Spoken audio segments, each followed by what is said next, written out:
Welcome to World Talk Brief. With conflicts flaring up all over the globe, the talk of a third world war is getting louder and louder. But what if we're all looking in the wrong direction? What if the next great war isn't something that's coming? What if it's already here?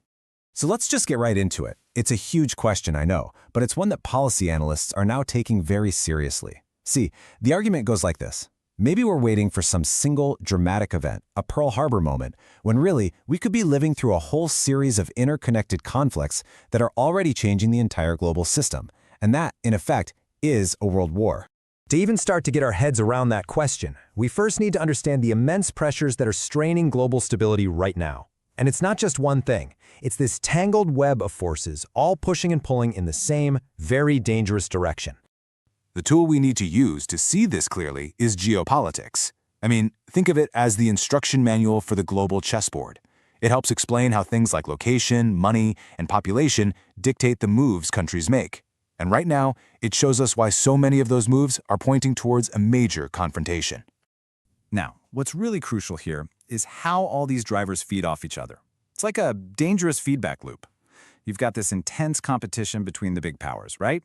That fuels disputes over territory and gets nationalism all fired up. And then, at the very same time, you have climate change making things like water and food more scarce, which, you guessed it, gives everyone a whole lot more to fight over.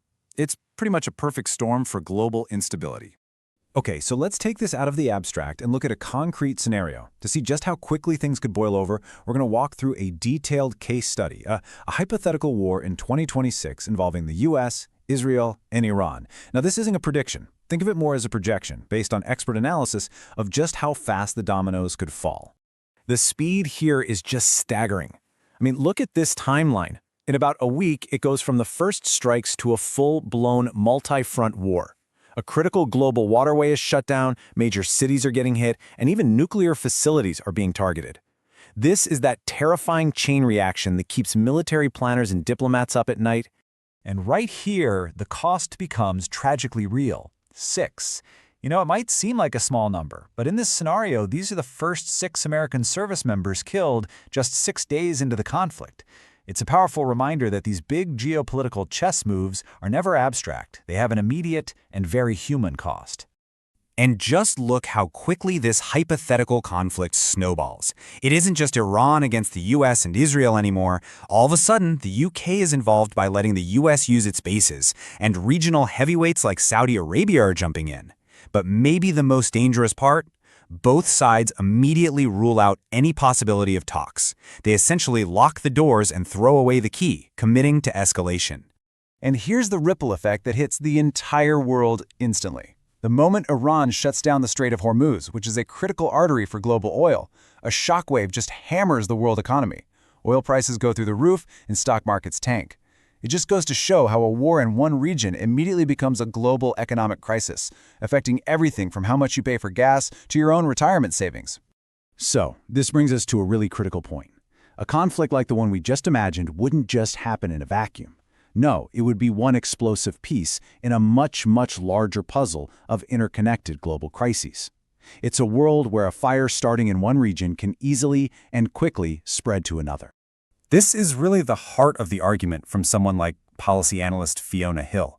She's suggesting that what we're witnessing aren't just a bunch of separate wars.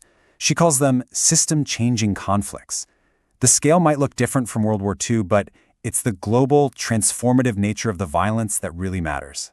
And this list of global hotspots really shows why her argument is so powerful.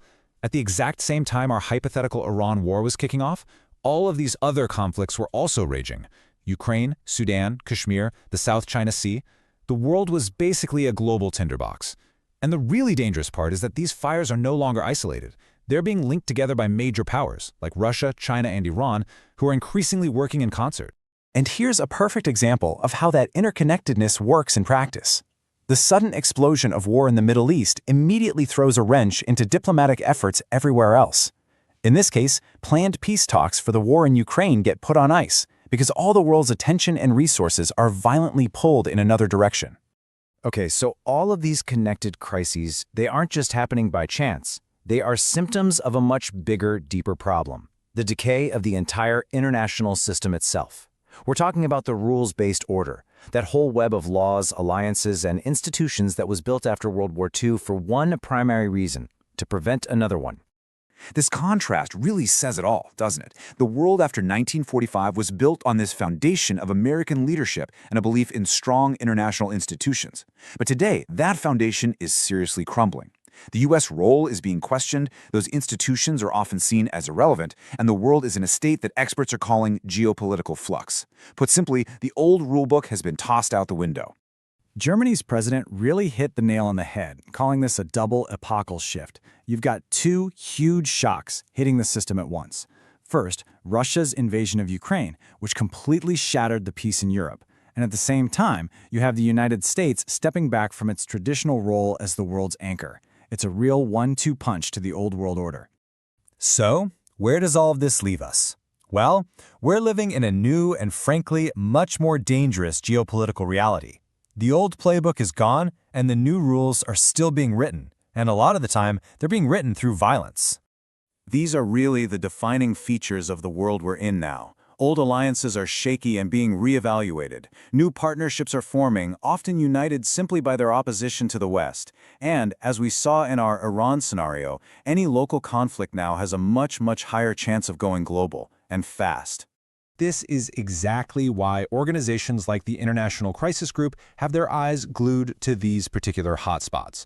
Ukraine, Taiwan, the Middle East, these are no longer just regional problems. In this new, unstable world, any one of them could be the spark that ignites a much larger fire.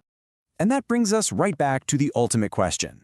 The system that was designed to keep the peace is faltering. Great powers are clashing through this web of interlocking wars.